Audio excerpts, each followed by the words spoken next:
Tozotia musique na bakafu moi fait place. Tozoteka bakafu moi 1 giga ezali 2 giga ezali. Tozotia musique na bakafu moi fait place. Tozoteka bakafu moi.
Mbote Nabino Balandinyo sur Abosolo na politique.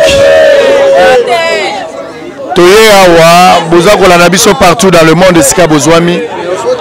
Likambo ya peuple ezali likambo etali biso. To se déplacer ensemble na molobeli ya peuple. Maître Tony Mwaba, le professeur, le meneur en toge, monsieur 617, Bafotaki na Lukunga, azali député national. Azota la makamonyo soeza ya mboka, mais likambo etali base na ya Lukunga lobaki ya kolala te. Tango abeti sonnette d'alarme, na ebisi mekuna na matadi kibala, bato baza kokufa, bato ebele batikali ba veuve, mibali na bango bakufi, bato baza la pasi, yo za wapi. Alobaki na nga na kokoma sur place. Ba continuer so bazali informé en commençant par le gouverneur de la ville, commissaire provincial de la ville province à Kinshasa, commandant du district, même le bourgmestre de la commune azali informé na descente oyo. Oza mokonzi kaka soko azali à mesure à répondre na désirata ya peuple. Matadi kibala wenzekei, matadi kibala baba bazala balabala, bato makasi ba botoli wenza matadi kibala. Yango wana député yemo kwa ye personnellement. D'abord pour s'enquérir la situation et puis le rôle de la bango à la mesure et à mener la démarche le plus vite que possible pour leur permettre bango de retrouver sourire dans un délai très bref.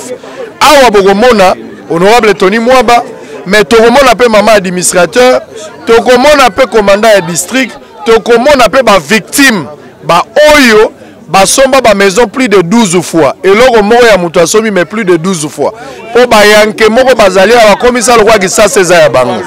Mais avec Tshisekedi le peuple d'abord, il faut que la chose s'arrête.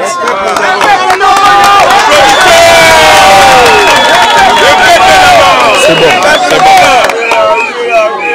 Honorable Tony Mwaba, d'abord tous les sengo ya accompagner des centres oyo pour la toute première fois la Matadi Kibala et l'okoni ne memi au ao.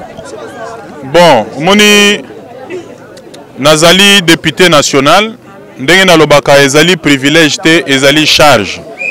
Député brièvement azali molobeli ya peuple. Moni na place ya plus de 10 millions de Kinois bakota na Assemblée nationale babanda koloba ezali te. Mibeko organiser que bato ba délégué ba représentant na bango kuna po ba kende kolobela bango. Nazali moko ya ba oyo peuple moni oyo basali biso confiance ba voter ngai pe batindinga na kati po na kolobela na tina na bango. Nazali Eli ya Lukunga, nazwi ba information. Nazwi ba information que awa bino bovandi wenze ya Matadi Kibala ezali kosila bazali kokata bazali koteka po babengana batu nyonso batonga bandako ya ba étage ba flat ba villa ba mama nyonso moni awa ba papa nyonso moni bakeite na ba demande d'emploi na SONAS bakeite na ba demande d'emploi soki na ministère à portefeuille bakeite na Jekamine koluka musala ba débrouillaka na bango na misala ya kote ko bazali na yango. Au lieu que ba soutenir bango, bako bana misala na bango bazali kosala, mais il y a un groupe d'individus où ils allaient composer na ba autorité politique, militaire, na policière, bazali ko s'organiser, ba s'associer, basali otobenaka une association de malfaiteurs.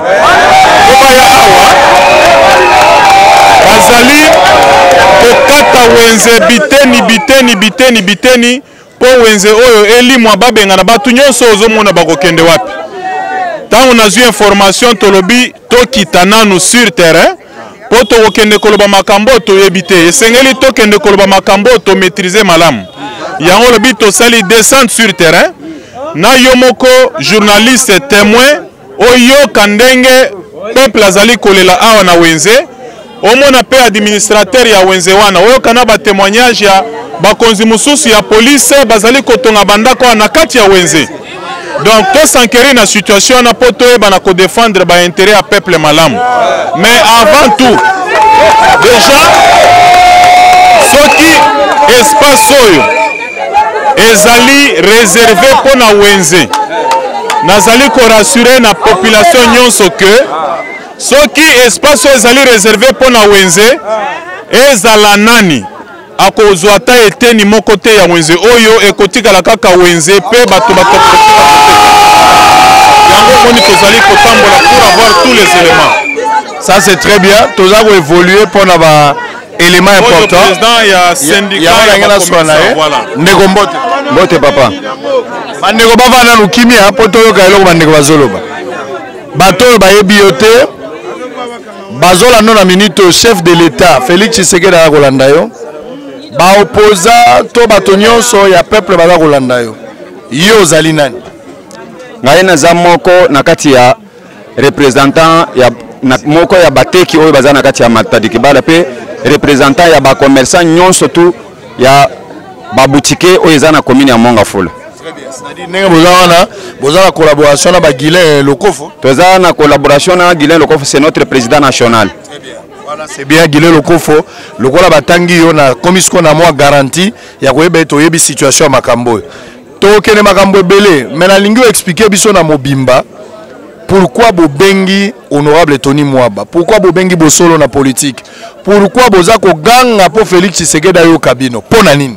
Boyo kalikambo ngo soki ya solo ya koloba. Soki ya kobakise zali bino boko bakise. Mokonzi Bosolo na politique sango mokonzi. Soko moni bana baye kolela e pas sango po ke abenisa bango. Eza pamba te donc mbindo et l'équipe ebele na kati ya nzoto ya bana. Yango wana to yaki kolelela papa Tony Mwaba en tant que mwana na biso ya Mongafula, député na biso ya Lukunga, poete wenze na biso ya Matadi Kibala eza wenze moko munene. Pona kozwa wenze oyo na 2008 ezalaki passe par rapport ya bourgmestre na biso pe bateki bazalaki kotelengana na barabara. Yango wana na epoke wana basengaki wenze oyo ekende na Mitendi. Tango tokendaka Mitendi tokoma na Mitendi tomoni Mitendi ezali terrain ya RTNC. RTNC alobi moyen ayamba biso na terrain na ye ezate. C'est pourquoi toyaki kozonga kokomela epa mama chef coutumier. Mama chef coutumier alobi bana na banzi ke bolongwe bokomi kotambola na balabala. Premier accident etsalamaka na Matadi Kibala ebomaka bato plus de 40 personnes puisque bato bazalaki na esika ya koteka te baza na balabala. Yango wana mama Kese en tant que chef coutumier amemaka biso ti epa gouverneur ya ville ya Kinshasa André Kimbuta gouverneur sortant. Tokutani tosololi tokutani après alakisi biso ke no terrain oyo eza terrain moko oyo bapesaka nani fondation mama Mobutu pour que bacha matériel na bango. Mais eza terrain eza lotité eza cadastre te pe ezalaki réservé pour na marché oyo ekokamba commune ya Mongafula puisque commune ya Mongafula ezalaka na wenze te. Soki bozwi cité pombo bapesaka biso epa bisengamana bokomona tozali na 1 km ya espace ya wenze esi etekami nyonso pe bon moni bandako nyonso banani bateki kaka le ba bourgmestre oyo tozalaki na bango na epoke wana. Sikoyo baye kopesa biso terrain oyo tosepeli tomoni ke no il faut tokota na wenze. Toye tokomi na protokota na wenze tokuti bato ya 5 des derniers jours. Baye basombaki déjà terrain oyo batiaki plaque na bango liboso wana ba clôturer. Basomba terrain ya wenze. Basomba terrain oyo Kimbuta lobi na mama Kesa lobi bozwa terrain wana bosala wenze oleke bo banda kotelengana. Toye kokende lisusu kolelela André Kimbuta. Na niveau ya André Kimbuta na yebike ba document eza awa réquisition ya André Kimbuta yango.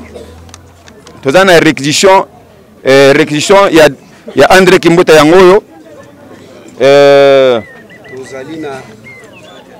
tozana rappel ya instruction ya réquisition du terrain ya gouverneur lisusu oya boya kipoke bakoki koteka espace ya wenzete pe bakoki ko expolialiser yango te. Donc ba mikanda nyonso to oyo ba instruire même les procureurs ya près des cours d'appel ya Gombe poke atzala lisu na mutu nyonso oya kozala même mise na terrain oyo bakanga ye puisque bazolinga bateki bazala libande ya masolo. Mais tant que gouvernement sortant au biso tozalaki nango soki bomemi dossier ya wenze oyo kaka les mêmes bakonjoana babayaki awo bayeko kabula wenze oyo na katikati une partie ekomi ya mapango une partie ekomi wenze to sepelaki na eloko wana te tozongaki lisusu et pas gouverneur ya ville pona kolakisa yeke wenze na biso oyo pesa oyo bino bopesaki biso bakaboli yango na katikati. Donc na kati ya wenza bokomona bato mosusu bazana ba fiche parcellaire bamosusu baza na contrat précaire irrévocable. Donc na kati ya wenze oyo balobi bakoki koteka te bakoki ko fiche parcellaire yango tozana ba fiche parcellaire kana kati ya wenze ye moko kaka ba fiche parcellaire pe yango basombi atekeli bango bakoni ba terrain na kati ya wenze bamosusu bazana ba contrat précaire irrévocable bamosusu bazana ba nini. Donc tango toyokokota na muzindo ya wenze oyo terrain oyo ezalaki na basoda ya demiap basoda wana po babima moko ya bateki azawa abimisaka musolo na libenga na ye pona koluka moyen ke bado localiser bato wana basangisa mbongo po bado localiser bango po bateki bazonga bakota gouvernement ye moko ala kaka biso ke ba maison nyonso etikali na libanda ya wenze wana oyo basoda wana ya le rocher eza ba maison oyo ezalaki ba maison annexe ya wenze. Il fallait que basoda wana babimisa bango pour que ba dépôt oyo ezo na matadiki baleza na babisika te bituka ya minene pona kokitisa ba masangu ba manyoke ba fufu ekota puisque mituka ne koko banda kokota e charger biloko ti lelo solution ya basoda wana e monanité. Mais to a surpris lelo il y a maintenant depuis 2008 là batekere bakoti awa babandi kotonga bateke o ndenge ba ozomona boye baza ba victime ya kobuka lelo kozongisa lobi kobuka lobi kozongisa lobi kuna periode mo babuka bandako periode wana babuka wana na yebike meme batu ya Molière bayakawa era basilisi kobuka babandi ko benga mutu moko partage de kato ekoti yaka pesanga $10,000 pesanga 6,000. Donc bango mutu na mutu ndenga za boye bayebi ba montant muteki na muteki ayebi montant oyo ya sombi selon mais zirage na ye to so la pena bateki ba opesa ma. OK, tango to silisi sikoyo nde une année après baye ko buka lisusu babuki lisusu oyo ko sombaki ozana mbongo lisusu ya ko renouveler place wana te ba pesier ye pe azana mbongo ya ko renouveler te ba pesi oyo 2 ans après protokota na 2018 awo ba uchi ko buka wenze oyo banda ko bozomona oyo na 2018 babuki yango pe bazongisi lisusu. Ce n'est pas le propriétaire oyo basomba kala ba mosusu bazalaki na makoki ba reprendre mbongo mais ba oyo bazana mbongo te nde omonisi ko partage ya kato ekomi awa lokola awa place tozali awa donc ndako zolo beza ya sika oyo nyonso eza ya sika ezalaki bandako ya bato bazwi yango bandako oyo ezalaki ya bato mais ba autorité na biso bazwi yango ba autorité nani mais ba autorité tozana bango ya commune ya Monga Fula Olivier Saya bakaboli mwachoki bakaboli bateki mais place tozali awa eza ya bateki toza awa eza place ya Mama Lili commandant oya commandant colonel Lili ya moko colonel azana maison. Oui. Colonel azana maison. La maison yango. Colonel Lili. Oui. Ah bon? Mama. Oyo eza maison ya nani? Mama Lili. Colonel Lili. Eza ba maison ebele ya Mama Colonel Lili. Ah. Colonel osala faire awa. Ah bon?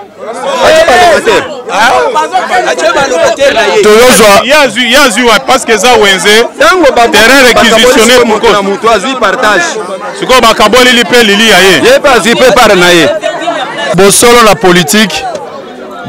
politique ezali le chef de l'état za magicien te po ba makambo les gars sur terrain soki bino bolobi te mokonzi ya mboka koyeba te soki bolobi te nga mpe na koyeba te tokiti awa pamba te bino bozalaki na besoin sangwa aya kotalisa makambo yango ebima libanda boye kolobaka toliengu balasama iposo kobimaka likolo général Kasongo Silvano soda asalaka commerce te soda asalaka bafere te ntango omoni soda ndenge bango baza koloba wa colonel Lili ndenge bango baza koloba commandant ya district akomi commerçante oyo ekomi pasi soki oyo bazoloba eza ya solo ndenge batie bamezo oyo bon général na leli nayoki pasi boyoka mama oyo azali victime ya makambo bazoloba moko ya bavictime boyoka TV eza radio te mama olobi nalobi boye sa omono nani Ngalula Thérèse. OK yo za victime naza victime ya place oyo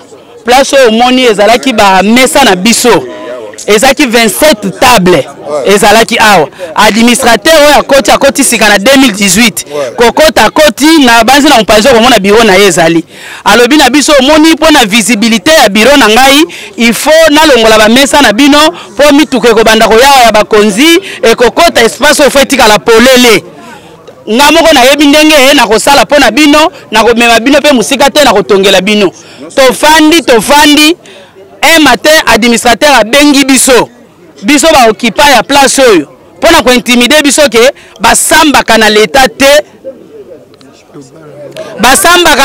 te ndenge eza boye bokende kodebrouiller awa namona mutu moko te nayebisi ye soki oza mobali sango ekotikala na wenzo ngande na kokufa victime awa tokolongwa te tobendana na ye akangisanga na la police wana nani administrateur ya marché Gilles Osombo oyo akenda azali actuel akangisanga na la police alaliso la police te mobali na ngai yaki koya kotomboka na ye nde baye kotika ngai akangisi nga na la police nayebisi komanda bobenga ye tosamba sur PV mesa na ngai abuka yango mpo na nini mbala moko bakomanda ya la police baye kotika ngai tomoni akomo menase biso batolongwa toyeko abuki toke komona bourgmestre adjoint titulaire azalaki te bourgmestre ayeko ya totuni ye papa qui dit marché c'est l'étalage siko ya azobenga na biso kaka mpo na visibilité est ce que eleko eza na visibilité na wenze eza bureau ya la police ou bien eza table est ce que bureau ya administration nde fo eza na visibilité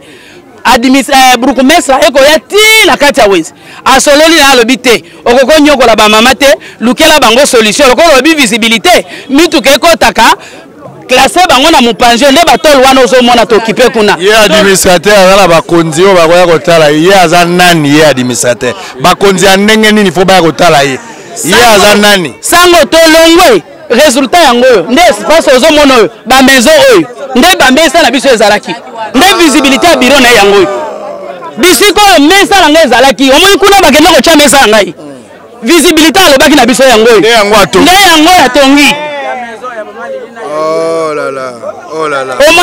omoni bandako wana okomona ya sika wana bandako ya administrateur mama nazobondela nzambe asungo koma tetu makasi kobanga motu wana te boza peuple koma tetu makasi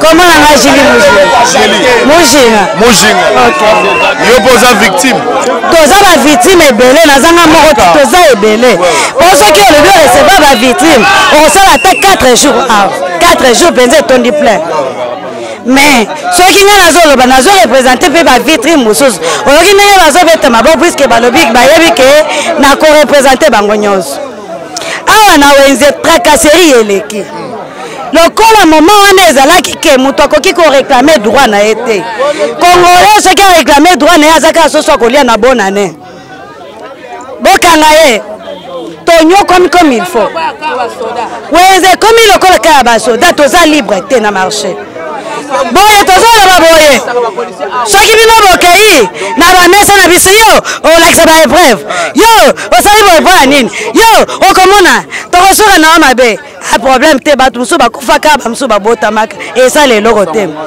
le problème eza ke bandako oyo babuki yango mbala na mbala kobuka wana eza matériau durable ezalaka na mokanda ata moko te okoloba te ntango ozoperde esika no bazopesa moto aza na mbongo mais leta eza nani leta eza ngai leta eza bino leta eza biso nyonso mais leta apesi biso marché mpo na nini mpo tosedebie puisque marché nde ezobimisa bino badepute kotere nde ezobimisa bino baprésident bagouverneur yango tozosedebrie bana batanga classe mais kopemi eza te ozolobela na Félix Tshisekedi président de la République nini ozolobela na député azawa nini nazolobela na député oyo aza na président na biso ke baprotege biso population eza matati bato toza kimia te par rapport ya administrateur oyo toza na ye administrateur azo insécuriser bourgmestre toza na insécurité makasi balongola bango mpo tozwa kimia batinda biso babourgmestre mosusu puisque tracasserie eleki awa motu nyonso kolela ezali ya makasi soki olobi oleka chake okobeta ta 4 jours kaninga na ebisi yo toza na besoin matati kibala wezo ezokotisa mbongo ebele makasi komina monga fula ezokotisa mbongo ebele na mbongo ebele wana ezobonga wezeza libani ezobonga mbongo na biso tofutaka leta ye moko ya koluka sosio otongela biso toilette ezokotisa toilette ekotisa 40 000 fois par jour toilette yango moko mais yo gacho ezembe ekotisa combien mais bazobongisa yango te eza sali bon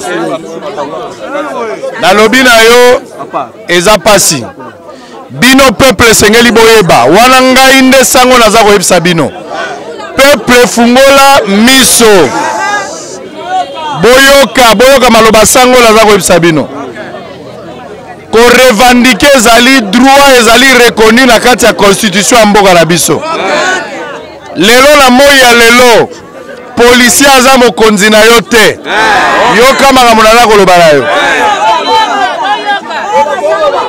bamama matadi kibala oye bateki ya matadi kibala oye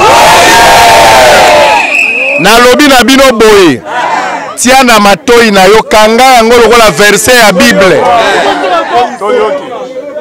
kanga makambo oyo na matoi na yo lokola verset ya bible policier aza mokonzi na yo te zela bamama oye ya mibale nazoloba yango awa sous contrôle ya commandant ya district ya commissaire provincial ya ville ya Kinshasa ya chef d'état-major même ya président de la république ezala Félix Tshisekedi ezala bourgmestre to gouverneur to administrateur oyo bango nyonso bakonzi na bino te bazali bana misala na bino bino nde bopesaki bango manda mpo basalela bino yango bomoni député atiki mosala wana ya kokende na parlement ayembangu mpo bakolo mosala babengi ye entre bana misala na bino bapatron nani aza na pouvoir mingi siko boni administrateur ya pamba soki président de la république aza mwana musala ye nzete ya mobesu ebongo administrateur nzete akokauka akomonela bino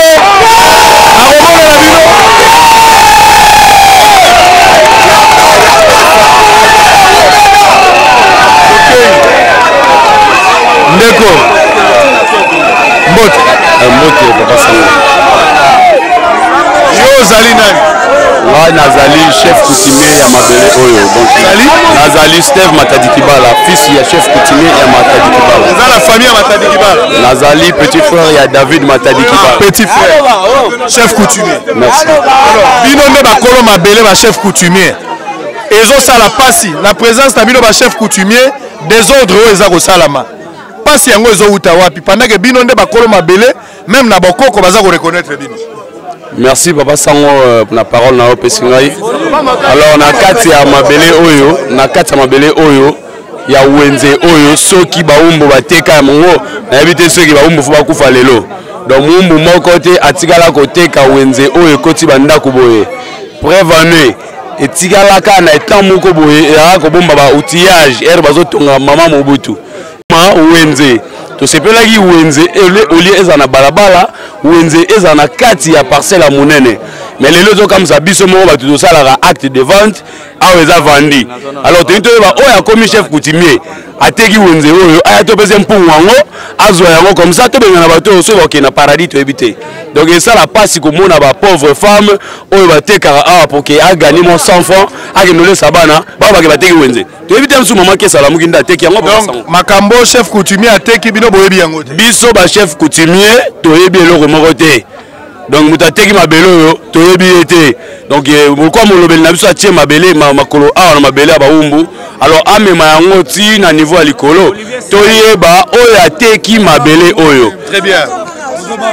toza kokoba tozali kokende boyoka toyokana molobeli na bino azali awa molobeli na bino nde député azali awa ngai pesango mokonzi nazali awa toza kokoma boyebaka ke na vie soko oyebi ozala ba droit na yo moto asakana na yo te.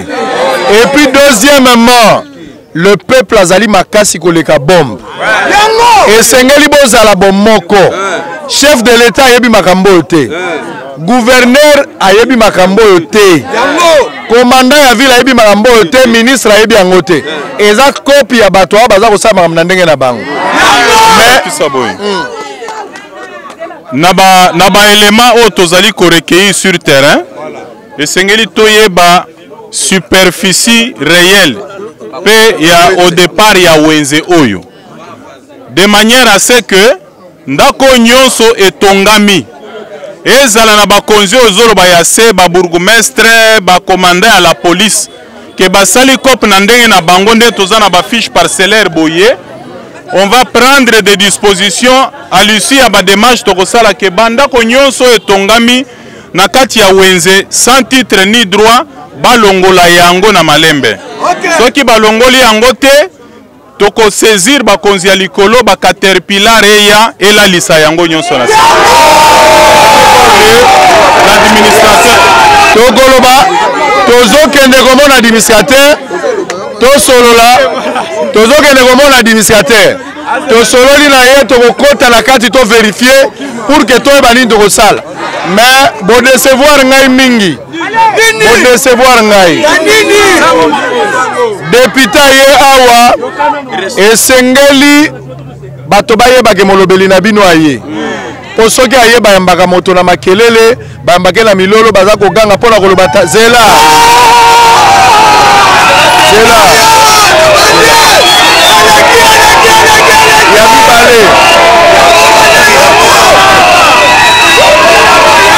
ya mibale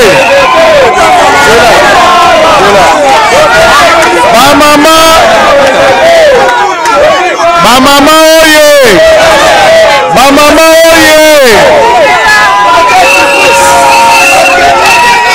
bamama oye bamama wenze oye Matadi Kibala wenze oye mutu moko to mibale to misato bazo nyokola bino bozo kokate bozala bambasu na wenze bozo bwaka te.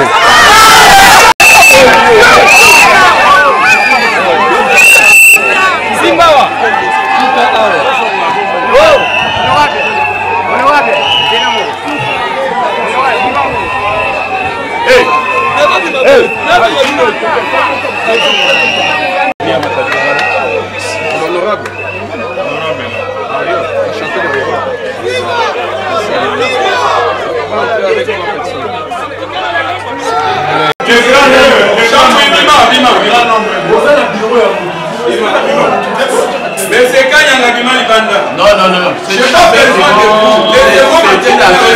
Ça se traite en public. Ça va au CERN.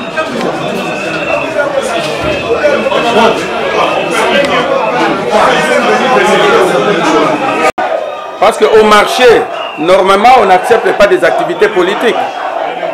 Vous voyez? Mais ce qu'on est en train de faire là, c'est pas ça la procédure. Vous deviez d'abord commencer à l'administration et après, vous avez vos réactions à faire après. Mais ça fait 40 minutes que nous étions là en train de vous attendre. Parce que le bourgmestre m'a appelé, je n'étais pas là. Je suis venu vraiment vite pour vous recevoir. Merci, je vous donne la parole. Je ne suis pas venu ici sur votre invitation. Oui. Je ne suis pas là sur invitation du gouverneur. Oui. Je ne suis pas là sur invitation du bourgmestre, mais sur invitation de la population, des commerçants, de toutes les vendeuses et vendeurs qui sont dehors. Il y a une situation qui se passe au niveau du marché Matadi Kibala. On a les informations en notre possession selon lesquelles l'espace qui a été dédié à ces marchés est en train d'être liquidé progressivement. La superficie du départ du terrain qui avait été dédié au marché n'est plus la même. On vous accuse, vous en premier, en complicité avec certaines autorités politico-administratives, policières et militaires, qui seraient à la base de certaines sessions à titre honoraire. Nous avons des preuves ici, des fiches parcellaires, des actes de vente qui sont passés. Et qui établissent clairement que ce terrain a été morcelé et cédé à certaines personnes en plein marché. Et ces pièces, je viens de les avoir ici sur place au marché. C'est comme ça que je me suis déplacé pour m'enquérir de la situation, avoir une idée plus ou moins claire sur la situation qui se passe dans ces marchés et prendre des dispositions qui s'imposent en tant qu'élu. Donc, avant de venir, j'ai appelé le commandant de la police ville de Kinshasa, j'ai appelé le gouverneur, j'ai appelé le président de l'Assemblée provinciale de Kinshasa, dont toutes les autorités sont informées. Et donc, comme la population qui est dehors vous accuse principalement avec les autres, c'est comme ça qu'on s'est dit, pour avoir un autre son de cloche, qu'on passe vous voir. Voilà l'objet de notre visite. Merci beaucoup.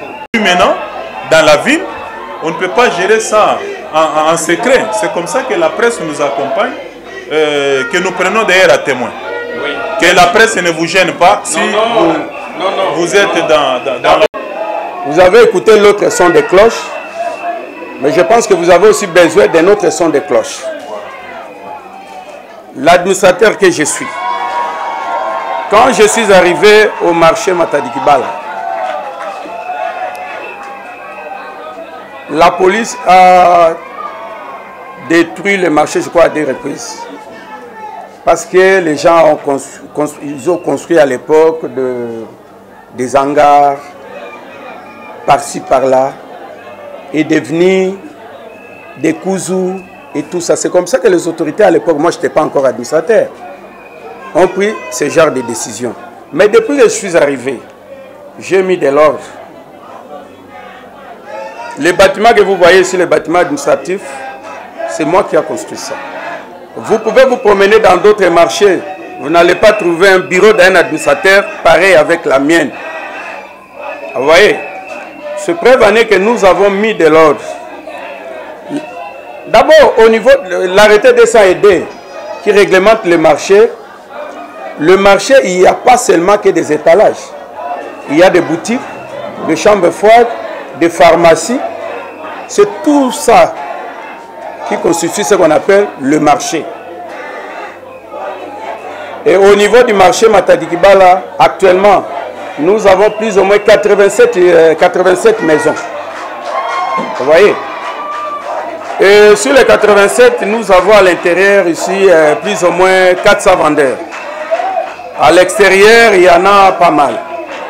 Mais le problème que nous avons, il n'y a pas un marché digne de son nom. D'abord, le marché à lui seul, c'est 1 hectare. Comme tantôt on vous a dit. Là, c'est vrai. Mais le marché a été scindé à 2 avant que Gilles arrive.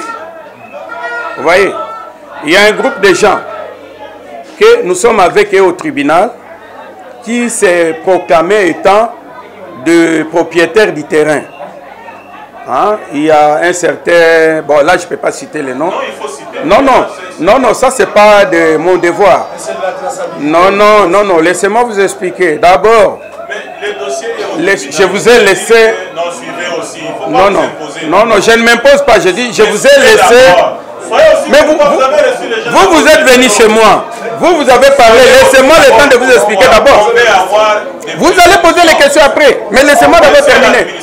Oui. Calmez-vous d'abord. Je suis calme. Non, vous êtes agité. Non, je ne suis pas agité. Vous êtes au tribunal. Oui. Ça veut dire que l'affaire est connue parce que les audiences sont publiques. Pour nous dire que le marché est en conflit judiciaire devant telle juridiction avec tel monsieur, telle dame, c'est un secret. Je vais vous donner des correspondances. J'ai des correspondances que je vais mettre à votre disposition. C'est ce que je vous dis. Okay. Alors, le marché a été scindé à 2 parties avant que moi je sois administrateur. Depuis que je suis venu, d'abord il y a un monsieur que son dossier au niveau du tribunal a été classé sans suite. Il reste un monsieur avec qui la commune, l'administration se retrouve encore au niveau du tribunal. Bon, là je voulais faire seulement une petite synthèse. Mais de ce côté, l'administration a cédé des espaces aux gens pour construire des boutiques, des chambres froides et autres. Légalement, conformément à l'arrêté des SAID qui nous autorise. Vous voyez, nous avons octroyé aux gens, aux vendeurs des espaces. Ça, c'est vrai. Mais ici, nous avons... Le colonel Lili qui a construit là, et les vendeurs aussi. Vous avez cette info, allez poser au colonel Lili, parce que ici, chez moi, je n'ai pas un dossier au nom du colonel Lili. Moi, en tant qu'administrateur, je n'ai pas ces infos-là. Mais si le colonel Lili a construit là, il faut poser la question au colonel Lili. Mais ce que je vous dis, il y a un groupe de gens qui ont écrit des lettres de dénonciation pour dire que l'administrateur et les bourgmestres ont vendu le marché Matadi Kibala. Ça, c'est le vrai problème qui se pose ici.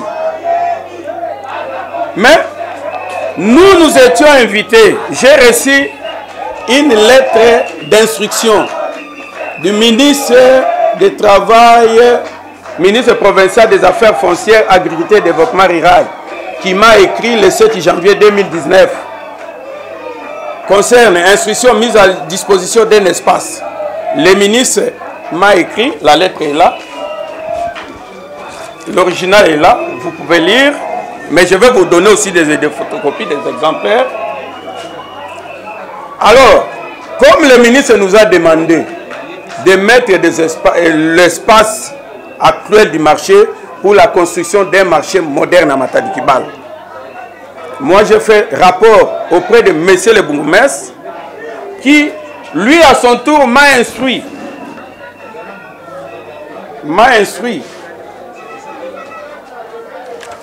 La lettre de monsieur le bourgmestre est là, qui me demande, en tant qu'administrateur, de recevoir une délégation de Papakine. Papakine, c'est une structure du ministère de l'Agriculture qui ont reçu un financement de la part des fonds internationaux du développement agricole pour la construction des marchés au niveau de la ville de Kinshasa. Et le ministre nous dit, sur les 7 sites visités, il y a 2 sites qui ont été retenus. Il y a le marché Matadi Kibala, il y a aussi le marché Gambela. Je pense que vous avez vu. Mais alors, qu'est-ce qui s'est passé? Qu'est-ce qui s'est passé? Il s'est passé quelque chose d'incompréhensif auprès de certaines personnes signataires de la lettre que je vous ai tantôt présentée. Moi, je trouve que ces gens ont été induits en erreur par un groupe de syndicalistes qui n'ont pas les vraies informations pour propager de fausses rumeurs en disant que le marché a été vendu. Papakine a organisé un séminaire. Je pense que j'ai une badge ici que je vais vous présenter. Papakine a organisé un atelier. C'était au niveau du centre en vrac. Au cours de cet atelier, le marché Matadi Kibala a été représenté par 21 personnes, dont le monsieur qui était là, Albert, un tenancier de boutique. Il était invité. Moi-même, je suis allé lui remettre l'invitation parce que moi-même aussi, je suis invité. Nous sommes allés pour qu'on puisse nous présenter la maquette du projet. Parce que jusque-là, c'est encore un projet. Voilà la maquette. C'est ça la maquette. L'espace, c'est 1 hectare. Je vais en venir. L'espace pour la construction du marché, c'est 1 hectare. Mais selon un protocole d'accord signé avant que moi je sois administrateur, l'espace avait scindé en deux, 50-50. Les marchés occupent 50 et de l'autre côté 50. Mais les bourgmestres ayant été induits en erreur, après vérification, il a constaté que l'autre partie n'a pas de documents appropriés. Mais tandis que l'administration, ou plutôt la commune...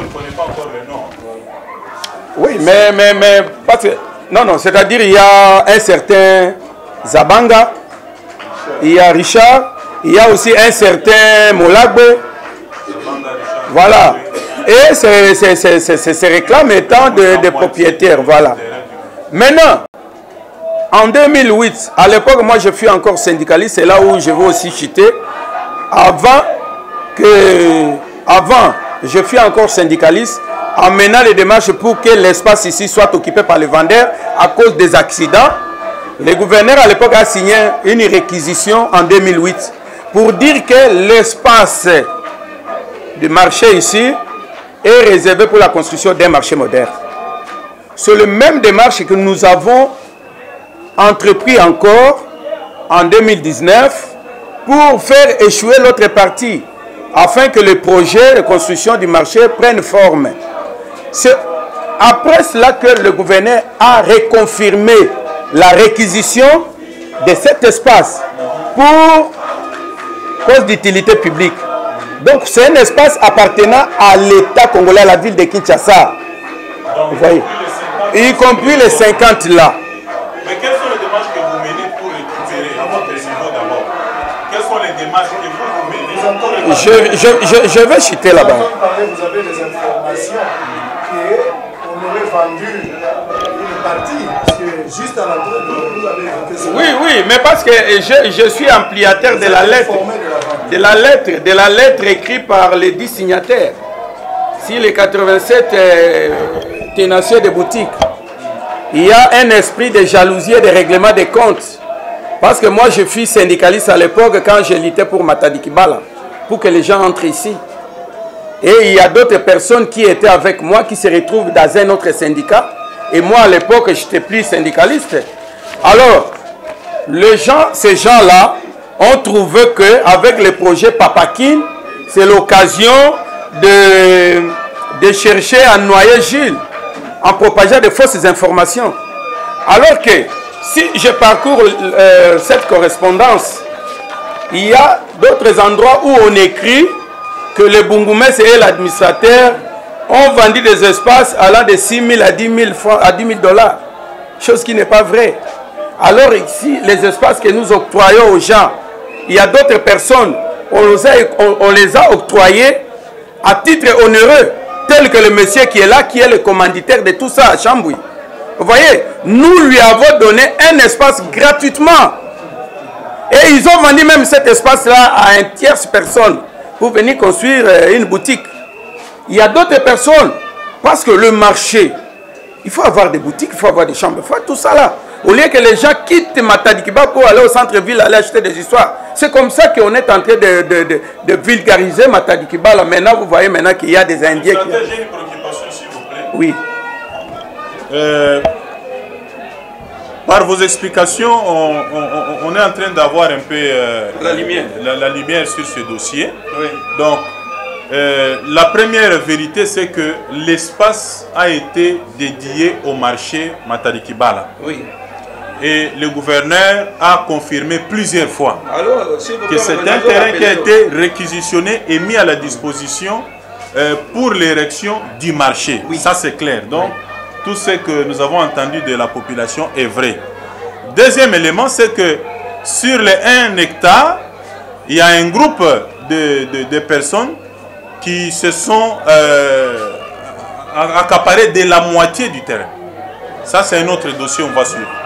Alors, je vais un peu savoir, ceux qui élèvent des constructions en dur ici, ce sont les vendeurs eux-mêmes à qui vous attribuez? Oui. Et comment ça se passe?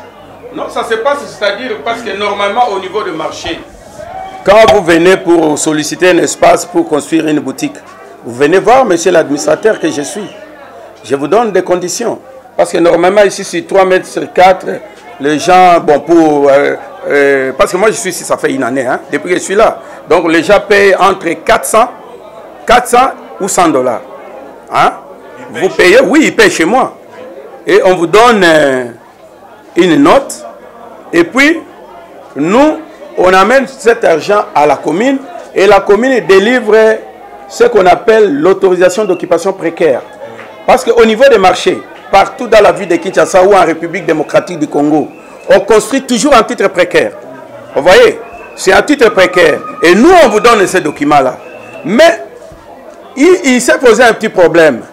Pour ce que vous voyez là, les fiches parcellaires, il y a les espaces, le 50 sur 100, occupé par M. Richard ou les autres là, partie et se réclamaient propriétaires du terrain. Alors quand ils vendaient, ils allaient voir la commune et là, on délivrait des fiches parcellaires. Non, je ne dis pas, non, parce que quand le bourgmestre signe ce document, mais on introduit auprès de services financiers les hologrammes. Quand le bourgmestre... Le bourgmestre sait que cet espace est réservé au marché, qu'il y a un groupe qui a spolié la partie du terrain. Oui. Et ce groupe-là se permet de faire des sessions sur cette partie-là. Et les bénéficiaires de ces sessions-là rentrent encore chez le même bourgmestre qui délivre les fiches parcellaires. C'est-à-dire quoi? Là. Et là, il devient complice. Non. C'est-à-dire quoi? Non. Je pense que vous n'avez pas encore vu le bourgmestre parce qu'on l'a cité. Non, vous, ce n'est pas votre problème. Oui, c'est pourquoi c'est pour cette raison on se limite à moi. Le bourgmestre le sait. Les spoliateurs ont morcelé la partie du marché, oui. Ils ont vendu. Oui. Ceux qui achètent retournent encore chez le même bourgmestre pour chercher des titres parcellaires et lui les établit et délivre à leur profit. Mais ça a été et là, il le fait dans l'ignorance ou en connaissance de cause. Non, c'est-à-dire quoi? À l'époque, les bourgmestres n'avaient pas tous les éléments. Mais quand il a eu des éléments, c'est comme ça qu'il a traduit ces gens en justice. Oui, c'est pour le bourgmestre qui les a traduits en justice et a résilié même ses contrats. Il a annulé leur... Oui, il a annulé depuis 2012. Ok, on peut considérer que ceux qui occupent cette partie-là sont sans titre ni droit. Parce que le bourgmestre... Oui, mais le bourgmestre, c'est ça, parce que normalement, on va aussi mettre à votre disposition la réquisition des bourgmestres, et plutôt la résiliation du contrat de monsieur le bourgmestre qu'il a résilié le contrat avec ces gens-là. Vous voyez? Mais... Bon, maintenant, il dit bien appartenant à Mujinga Mukenge Chai Régine. Donc, elle est propriétaire d'un terrain sur votre espace, les 50% qui vous revient, pas l'autre. S'il vous plaît, maître, vous êtes juriste. Donc, vous avez Mujinga, maître, vous avez l'autre. Les titres de propriété en République démocratique du Congo, c'est quoi? Les titres de propriété en République démocratique du Congo, c'est quoi? C'est quel document? Vous, c'est quoi? Parce que moi, je suis en face de fiches parcellaires. Non, regarde, c'est ça que je voulais vous expliquer. Oui. En République démocratique du Congo, les titres de propriété, c'est d'abord les contrats de location, les certificats d'enregistrement ou le certificat d'emphytéose. Ce sont les titres de propriété. Mais je vous dis, en ce qui concerne les fiches parcellaires, la commune est mieux habilitée pour répondre à cette question. Oui. Les titres de propriété, c'est le certificat d'enregistrement, c'est le contrat de location, d'emphytéose, comme vous venez de le dire, et le bourgmestre le sait. Mais pourquoi percevoir 10 000 par-ci, 8 000 par-là, 7 000 par-là et délivrer les fiches parcellaires? S'il vous plaît. Donc, tout en sachant que ça ne représente rien. Je pense, étant député, vous êtes maintenant au-dessus de votre parti politique parce que vous défendez maintenant toute la population de... J'ai parlé de mon parti depuis que je suis entré ici. Laissez-moi un peu terminer. Non, je vous pose la question. Non, c'est là où moi je voulais en venir. Mes amis, j'ai parlé d'un parti politique depuis... Laissez-moi un peu terminer. Alors, n'entrez pas sur ce terrain-là. Laissez-moi un peu terminer. Revenez sur le dossier. Je voulais vous dire ceci. Oui. Nous, à notre niveau, moi, pour qu'on puisse me présenter de preuves des allégations qu'ils ont mentionnées dans leur correspondance. Non, là, il n'y a pas de problème. Non. Mais laissez-moi un peu terminer. Mais les présents... Non, moi je suis venu... Moi, je gère. La partie que gère, il y a d'autres endroits qui ont été vendus par le fameux monsieur Richard. De ce côté ici? Oui. Il y a aussi Richard a traversé ici? Oui. Oui. Je vous donne l'information. Okay. Il y a d'autres endroits aussi. Et depuis que moi je suis ici, c'est depuis ce temps-là que le monsieur n'entre plus ici. Parce que moi je connais les procédures administratives. Richard est commerçant aussi? Non, il n'est pas commerçant. Il prétend dire qu'il est conseil d'un enfant du feu maréchal Mobutu. Et lui parlait au nom des enfants de Mobutu. Vous voyez? Mais comme c'est que Richard met de côté la moitié qu'il a déjà spoliée, il traverse ici, au vu et au su de tous, il vend, après avoir morcelé, et le bourgmestre délivre les fiches parcellaires. Sur la partie qui est administrée par M. Gilles Olongo, Osombo, l'administrateur du marché Matarikibal. C'est ça? Oui. Plutôt si c'est maître, plutôt honorable. Oui. Vous avez le plein droit de dire tout ce que vous voulez. Non, mais je pense que non, non. Je pense que non, non. Regarde, je pense que les éléments à votre possession ne prouvent pas ce qu'on nous incrimine. Vous n'avez rien parlé là-dessus. Parce que je vous ai prouvé que le ministère de l'Agriculture m'a instruit en tant qu'administrateur pour la construction d'un marché moderne. Ça, c'est un fait. On construit les marchés où Dédé. Non, non. Dédé. Vous allez l'établir où? Parce que cet espace-là ne revient pas totalement au marché. Si. Regarde, il n'y a plus un hectare. Non, non, regarde. Si vous êtes passé pour avoir l'autre... Laissez-moi un peu terminer. La partie vendue aux autres ici. Non, non, laissez-moi un peu terminer, je vais chuter par là. Parce que vous me coupez toujours. Non, non, allez-y. Non, vous nous donnez suffisamment des informations. Vous ne savez pas. Oui, mais je vous avais donné les informations. Je vous donne des informations, oui, qui est vrai. Oui. Alors, les gens qui ont acheté ici, selon les projets, il y aura un protocole d'accord qui sera signé entre la commune et, ici il y a le vendeur des étalages, il y a les tenanciers des boutiques. Il y aura un protocole d'accord où on va s'attendre la modalité pratique. Qu'est-ce qu'on fera après la construction? Qui seront bénéficiaires? Tout ça seront réglementés dans un protocole d'accord entre la commune et les premiers occupants, parce que nous les appelons comme ça les premiers occupants. Même ceux-là qui ont construit de l'autre côté, que l'administration, la commune n'a pas, et que parce que M. Richard ou bien monsieur et l'autre monsieur ont induit certaines autorités en erreur, c'est de cette façon-là que la commune va réparer. C'est-à-dire, tout ce qui a investi en Matadi-Kibala va se retrouver. C'est un projet... Nous l'avons déjà fait, mais honorable, nous l'avons déjà récupéré parce que l'autre partie, je pense que la dernière audience, ils ont fui. Parce que c'est le tribunal ou le parquet général qui a les dossiers. Donc vous avez déjà récupéré. Mais disons-le, c'est comme ça. Okay. Il reste tout simplement quelques procédures administratives. Mais et il semble qu'en dehors de cet espace intérieur, mais sur la voie publique là, il semble que c'est un espace réservé exclusivement à l'administrateur. C'est vous qui allez percevoir là-bas et empocher les recettes. Ça, c'est ce que j'ai entendu. On est venu vérifier. Regarde, honorable. Oui. Honorable. Gilles que je suis. Voilà. Approché. Parce que ce que je vois là, ce n'est pas une mobilisation. Si je vais faire une mobilisation, je pense que vous serez surpris. Alors, la commune m'a demandé à ce que je m'occupe... Ça, ce sont les victimes. Non, non, mais les victimes, ici, il y en a combien?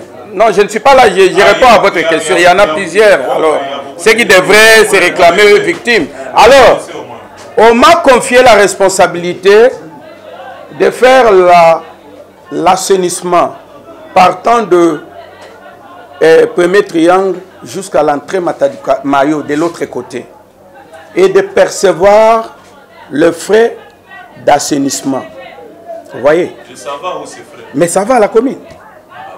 Ça va à la commune. Alors, après là, on m'a nommé administrateur parce qu'il s'est posé un petit problème. Nos amis, oui, mais ça c'est un marché municipal.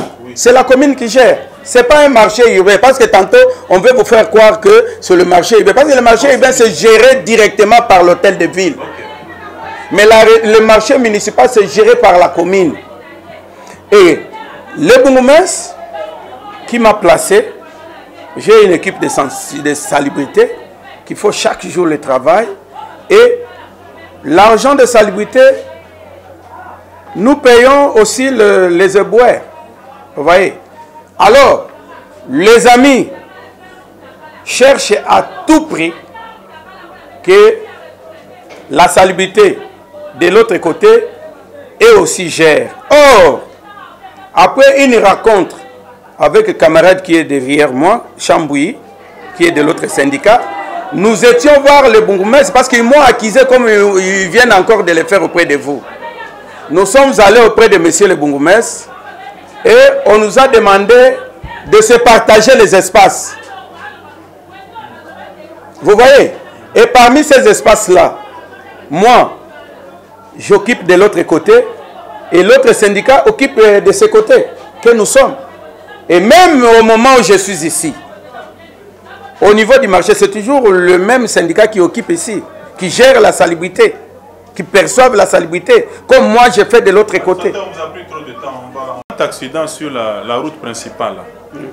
Et pour éviter ces accidents-là, cet espace a été aménagé pour permettre à tous ceux qui sont le long de la route de venir ici à l'intérieur et éviter des éventuels accidents. Oui.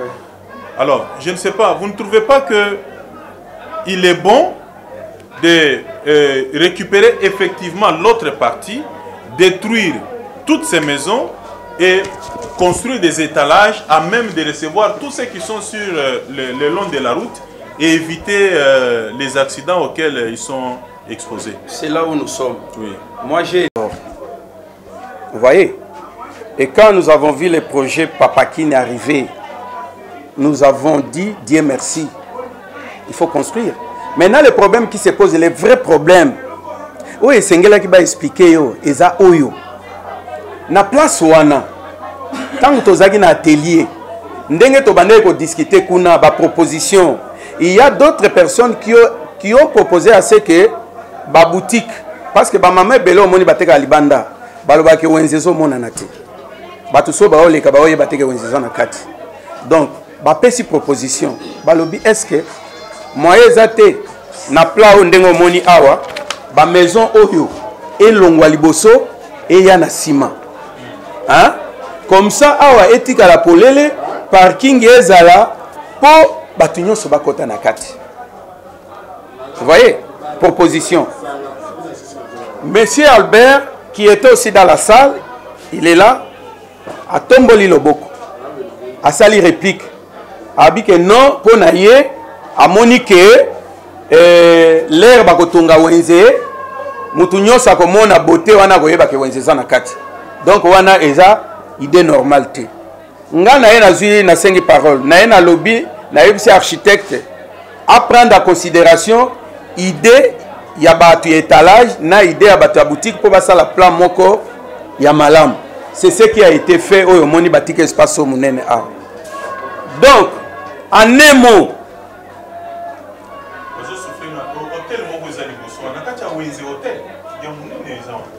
hôtel eza na kati ya wenzete côté ni Entrée à Les Rochers. Il y a un hôtel en plein marché. Quel hôtel? Oh, on a quoi à Doli? Ah, il y a Doli. Doli, c'est pas le ministre.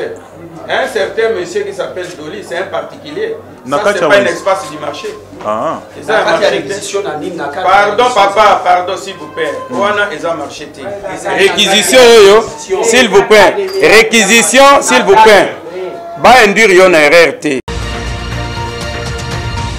Sur l'espace qui avait été dédié initialement dans le marché, 1 hectare, il y a des spoliateurs qui ont occupé 50%, ils ont vendu. Bateki. Sikoyo, totuni soki ba récupérer, teto sunga bango ba récupérer. Administrateur, malgré makele lazali kosala. Alobi ba kenaki na justice, ba récupérer yango. Nde tolinga to vérifier comment ils n'ont pas l'effectivité sur terrain. Il y a lopin oyo ba misusu ba spoliaki. Tozongi siko koto, ya lobi azana maîtrise kaka ya 50% des terrains. To constater que na côté ya azali pe ko gérer ba fiche parcellaire ezali ya 2019. Bandeko ba yeko lukabiso ba ko citer parce que administrateur yemoko a confirmé.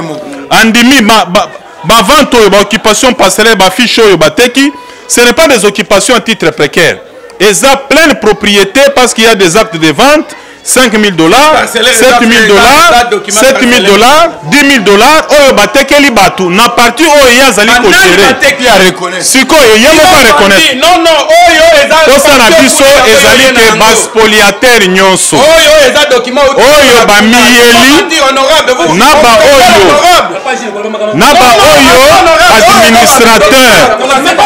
ba oyo administrateur atekeli oyo bapesi ba document oyo babuka yango babuka bandako oyo nyonso oyo administrateur na équipe na ye bateki na 50% ezali kotoyo na ya kuna espace mobimba ezonga na wenze et puis projet tomoni ya ministère balobi agriculture bacha marché batu nyonso balonga na balabala insécurité tout ça hectare mobimba ezonga batu bazonga na kati makelele nyonso asali oyo ya parti non non yoka c'est bon oui parti c'est bon naza mutu ape perde ya pe perde oui osala kaka na compte non non awa naza administrateur nga naza nde surpris parce que normalement na marché même bato ya pe perde bayaka na drapeau te parce que marché eza apolitique.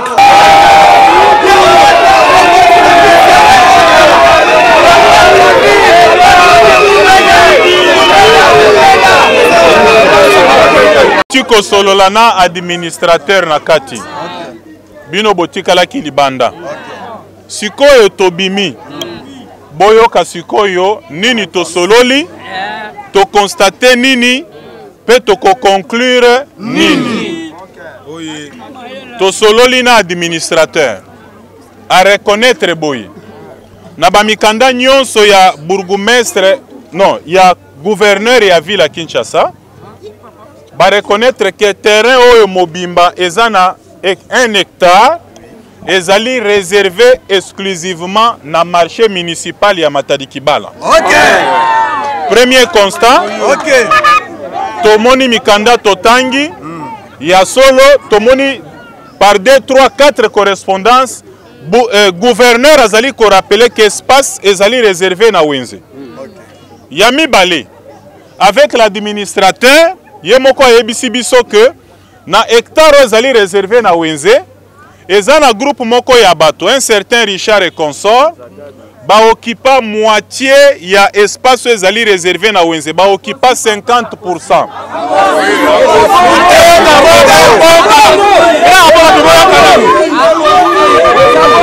Boyo kananu rapport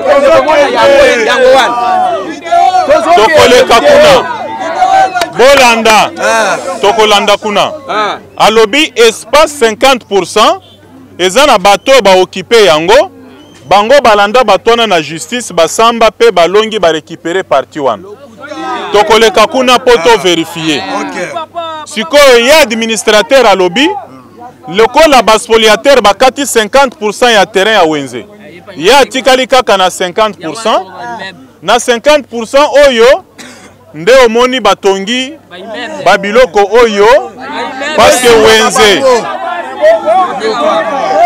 que wenze ezali kosenga ke ba boutique ezala ba étalage ba pharmacie makambo ebele siko na tuni eboye na 50% oyo lobi ozali ko gérer tomoni ba fiche parcellaire ba acte de vente ba 5 000 dollars ba 10 000 batuana bazana titre à occupation précaire te mayama na ba titre à propriété o ezali kolakisa à partir à bac de vente ke botekeli bango bakomi ba propriétaire. OK. Nani apesi bango ya lobite esalemaki avant ya ye na kalate mais tomoni que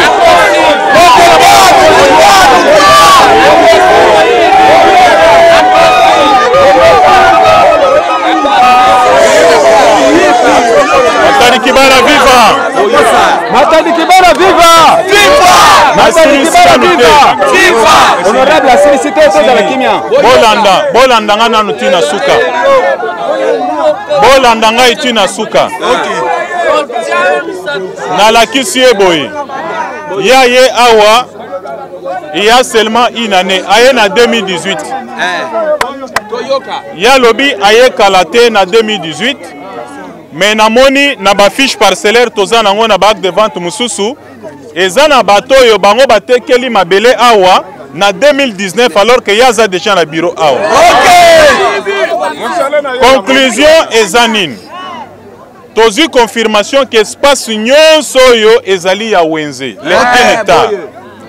Esengeli to mener ba démarche nyonso, to saisir gouverneur à ville, ba institution nyonso ya province parce que ezali marché municipal. Po bato nyonso ba spoliaki 50%, ba longa ba kende ba construction nyonso elala na se. Koto yo pe. Bato nyonso ye administrateur ya marché. Na ba bourgmestre na batu nyonso oyo basangana ki batekeli batu mapango na kati ya wenze. Esengeli balongwa pe batika espace ya kaka na wenze. Sikoyo na suka eza na projet moko awa ya construction ya ko moderniser marché oyo. Attendez. Notre construction est honorable. Soki balakisi ngai maquette. Il y a un projet, il y a modernisation, il y a espace hectare mobimba bacha ba marché moko moderne. Boyoka.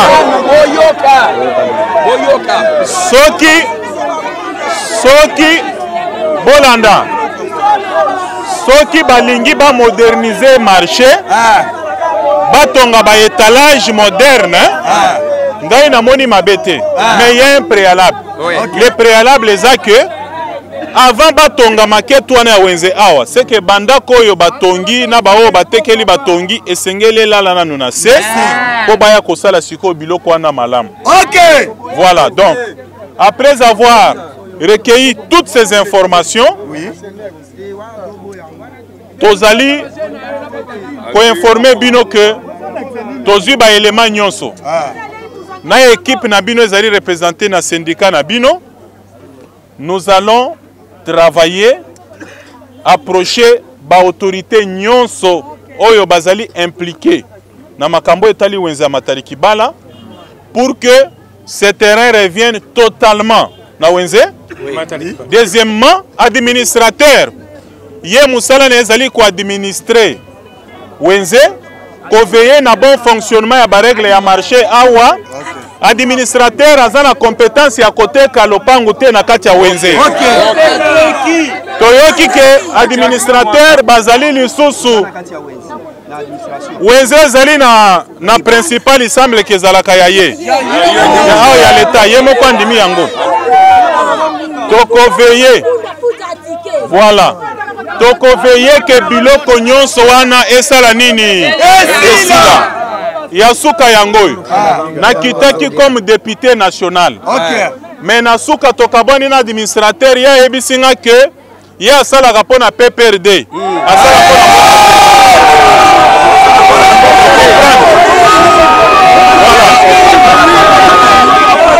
le reste toyokani sans vous dire bakisa to conclure na kei to kosala musala wana et puis en contact permanent na administrateur. Ce qui problème calmez-vous. Même et pas Matariki Bala lobby batika la côté que espace na mututé. Toke ko travailler on reste en contact permanent na ba comité na bino. Voilà, sans nous clôturer, botiki biso accompagner biso tokei. Wenza Matariki Bala viva. Viva. Bateki ya Matariki Bala viva. Viva. Naebisaki bino boye. Président de la République Félix Antoine Tshilombo Tshisekedi, bourgmestre, gouverneur, machin, bazali bana misala na bino.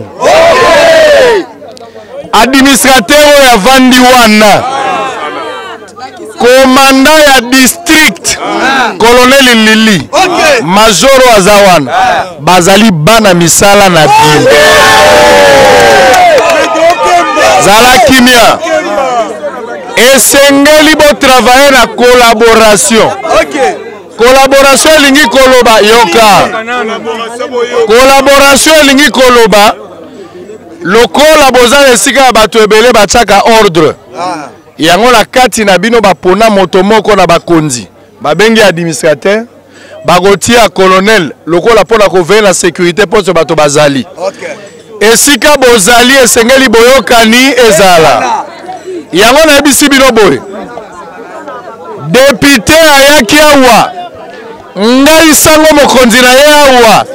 Parce que bino bobengi biso bolobi likambo ezali. To sololi na administrateur eloko naki pasi pour administrateur azaki trop agité. Mais esengeli boyeba. Ndenge biso toke boye. Oyo bino bosali ezali droit reconnu na constitution. Soki na yoki naza koloba yango sous contrôle. Ya bakonzi ya police bazali awa. Ya bino peuple bozali nazoba yango pe na mokonzi libeko ya constitution. Oyo bino bosali ezali reconnu na constitution bo réclamer. Oyo biso pe tozali ezali ba droit élémentaire esengelaki tosala koyoka bino. Mais attitude na bino esengeli bozala ngo ezali ya ba rebelle te. Esengeli botikala lokola bopesi bakonzi déjà makambo na bino dans un délai bref. Dans un délai bref. Ndenge bino botikali awa administrateur to mokonzi ya police. Soki bakangi moko na bino parce que bolobaki to babotoli moto eloko po bino bolobaki kobanga te TV za radio te. TV za radio te.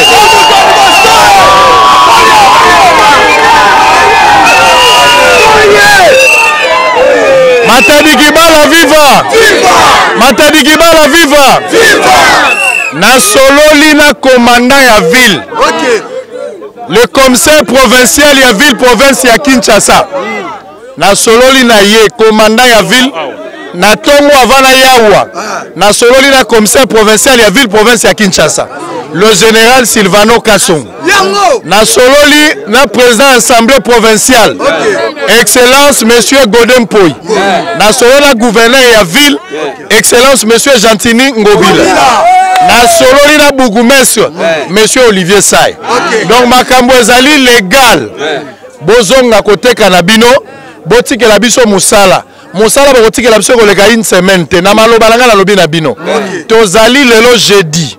Ti tokoma lundi tokozonga awa bourgmestre esengeli ayeba ke ndenge azosala musala oyo ezala PPRD ezala IDPS ezala paluto lamuka peuple azali kola biloko wana nyonso. Botikala kimia bokende kosala misala moto abangisa moto tozali na état de droit le peuple d'abord. Biso tozongi bovana na kimia. Numéro na ngai ya telefone ezali kamata koma kobanga moto te koma numéro ya telefone 081 nalingila yoka bofundi moto nalingila yoka bofundi 081 okomi déjà 081 kamata papier 081 355 26 32 081 355 26 32. Olobi nanga sango papa sango nalingi na funda administrateur oyebisi ngai. Nalingi na funda commandant oyebisi ngai. Nalingi na funda moto funda bango. Soki basali bino mabe tokali tokende kotika député répéter bino nyonso ce marché n'est pas à vendre tokei ce marché n'est pas à vendre bobandela